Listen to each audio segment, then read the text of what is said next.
Hi, I'm Sam Reig from Carnegie Mellon University. This talk is Social Robots in Service Contexts, exploring the rewards and risks of personalization and re-embodiment. This is work by myself and my colleagues Michal, Luria, Elsa Forberger and Isabel, Aaron Steinfeld and Jodi Forlizzi, and John Zimmerman.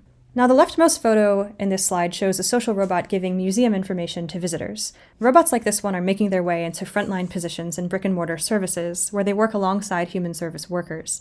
While some of the robots out in the world today don't actually interact with customers, like the Stop and Shop robot in the middle, which roves around alerting store workers to spills, the future of service robots is looking more and more like the photo on the far right, where a robot receptionist with multimodal interaction capabilities and characteristics of an identity directs users around the building. With this increasing presence of robots in services and their increasingly social design, some questions are provoked about the novel behaviors that they might perform. How should they provide service over repeated interactions with regular customers? When should they act more like humans, and when should they act in non-human ways? And in this work, we focus on two specific questions about robot behavior.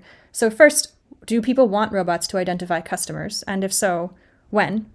And the second question is about robot re-embodiment, or agents that move their social presence from embodiment to embodiment. And for an example of this, think of the agent in a personal smart speaker or phone appearing in, say, the grocery store robot from the previous slide, and giving you some information about where products are that you're missing from your fridge. So the question there is, do people want agents to re-embody within a service and take on multiple service roles? Research shows that service customers increasingly wish to interact with a single frontline worker, and agents that re-embody can make for a seamless service experience, providing comfort and improving trustworthiness. But re-embodiment also raises concerns about robots' competence with tasks requiring different expertise. Personalization by robots is something that necessarily entails the collection of personal data and can often be perceived, unsurprisingly, as creepy and unpleasant, but can also be seen as practical or a combination. The previous work on service robot re-embodiment targeted early stages of the design process, using the method of user enactments to help determine which design concepts to advance and which to leave behind. Our current work targets an intermediate stage of the design process, where we have the beginnings of an understanding of the contextual nuances of personalization and re-embodiment, but only the beginnings. And so we dug into claims derived from this previous work. Two of the claims regard robots identifying people in services. First, people will be bothered when a robot identifies them in a service where they don't expect to be identified. But when they do expect to be identified, so in situations where a human service worker would maybe say hi to you by name, they're okay with it for robots too. The second claim is that people are less bothered by being identified when a robot uses customer profile data to deliver something of value. And the third claim has to do with re-embodiment and perceived expertise, suggesting that people don't want robots to re-embody when to do so would involve a large change in social role or expertise. We use the technique of an online speed dating storyboard study. Speed dating with storyboards is something that's typically done in person, where a researcher sits down with participants, shows them sketches of possible scenarios involving design concepts, and interviews them. But by instead loading several storyboards into a Qualtrics survey, we allowed participants to experience small sips of many possible futures depicted in medium fidelity. And we also were able to get data from a relatively large number of people. The storyboards were developed in pairs, such that one from each pair captured the assumed preference according to the claim, and the other captured the opposite. And we piloted many different stories and a few subtly different styles, and eventually selected down to 11 pairs. For the first claim, which was about being identified by a robot when there is or isn't expectation to be identified, we varied context across 4 pairs. We compared a carnival to an auto shop, an office supply store to a hair salon, a department store to a gym, and a grocery store to a doctor's office. And in this example, a carnival is contrasted with an auto shop. So in the storyboard on the left, Pat goes to a carnival, and a robot says, "Hey Pat, welcome back. It's been a year since your last visit. Your favorite ride has a wait time of 15 minutes. In the storyboard on the right, Pat goes to get their car oil changed, and a robot says, "Hey Pat, it's been 6 months since your last visit. We'll get started on your Subaru with your preferred oil type."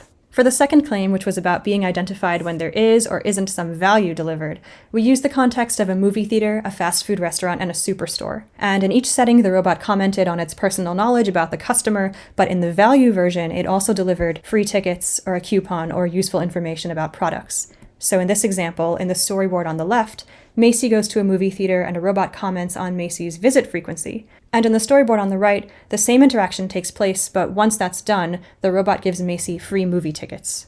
For the third claim, about robots re-embodying into roles that are more similar or more different from each other, we use the context of air travel, personal care, a dentist's office, and a hotel. So in the left column here, an agent goes from an airport check-in robot to a seatback entertainment system, a hairdresser to a masseuse, a parking garage assistant to a receptionist, and a maintenance worker to a room service robot. And in the right column, an agent goes from a check-in robot to a co-pilot, a hairdresser to a physical therapist, a parking garage assistant to a receptionist, and then to a dental nurse, and from a maintenance worker to a concierge. So this example shows the airport scenario where on the left, Bob the agent checks Jerry in for his flight, then transfers his presence to Jerry's seatback entertainment system while a different agent announces itself as the co-pilot.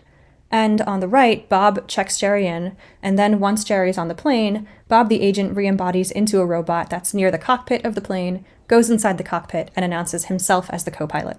We showed these storyboards to 197 participants using Qualtrics and Prolific.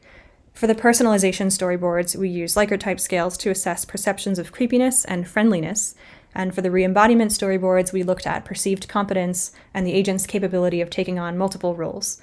Our primary analysis was on the qualitative data, but we used the Likert ratings to guide it. As a first step, we organized the responses according to the scale ratings. Then we annotated the responses and wrote notes and memos about patterns and surprises. And then our full research team discussed those notes extensively until we reached consensus about how to interpret them as findings. Through our findings, we generated 4 design implications. First, if personalization is necessary to adequately provide a service, then a robot should identify the user. Otherwise, service robots should avoid identifying people. Personal storyboards were perceived more positively than impersonal ones, but there was nuance across the different contexts, so recognition seemed much more appropriate in the doctor's office scenario, where proper identification is, of course, really important, than in the other expectation to be identified classified settings. And also, people were concerned that other customers might overhear what robots were saying. Second, service robots that identify customers should not do so using facial recognition. There's a really critical ethical conversation to be had about the many harms of facial recognition, but the part of that that's really well within scope of this work is that we see a pattern wherein when people actually envision themselves being recognized by a robot and assume it to be tracking them biologically, they really do not like it. We didn't even mention facial recognition in the storyboards, but 20 participants assumed it and reacted strongly to it in their free responses. Third, in service contexts that are perceived to be low risk, service robots can re-embody to provide a better service experience. And this comes from the fact that responses to the different versions of the air travel and dentist scenarios contrasted more starkly with each other than responses to the different versions of the hotel and personal care scenarios. And responses reflected concerns about the possible risk of flying in an airplane and getting teeth cleaned. There was a sense that robots taking on tasks with higher perceived risks would need to prove their competence, whereas robots in tasks with lower perceived risk are more easily presumed to have that competence. Finally, if robots fulfill several tasks in one larger domain, re-embodiment can improve the service experience. But a robot should not re-embody to do tasks in different domains. This implication came from a finding that belief that a robot could re-embody to do multiple tasks typically done by different people was higher in the hotel scenario than in the personal care scenario. People seem to more readily buy into or even expect a robot to do many different tasks that are part of a hotel service, whereas in the personal care setting, hairstyling and massage were 2 vastly different tasks that were not even really part of the same service, and so they shouldn't be done by the same person or a robot. To close, I'll reiterate some key takeaways here. People do not want robots to identify them for the sake of friendliness or customized recommendations, only when they need to do so to provide the service. Whatever is used for that identification should be something that's really within the user's control, and this is something that people value when they think about themselves as these users. Perceptions of risk and the need for demonstrated, specialized training shape people's comfort with robots re-embodying to take on different roles. And finally, as a last closing thought, design research has methods for when we don't know anything about a novel design concept, and methods for when we already know quite a lot about what it is we're trying to achieve. Likewise, it has methods that are experiential, data-rich, and involve a smaller n, like user enactments and many different user studies. And it has methods that focus on a narrowly scoped interaction and deliberately lack context and use a larger n, like online studies using high-fidelity videos that test a specific interaction with a specific robot. But online speed dating with storyboards is one way of serving a methodological need not fulfilled by a lot of these other methods, in that it generates intermediate-level knowledge on evolving mid-stage design concepts. That's all. Thank you to our summer RAU students, our lab mates, our research participants, and to the U.S. National Science Foundation and NASA for funding this research.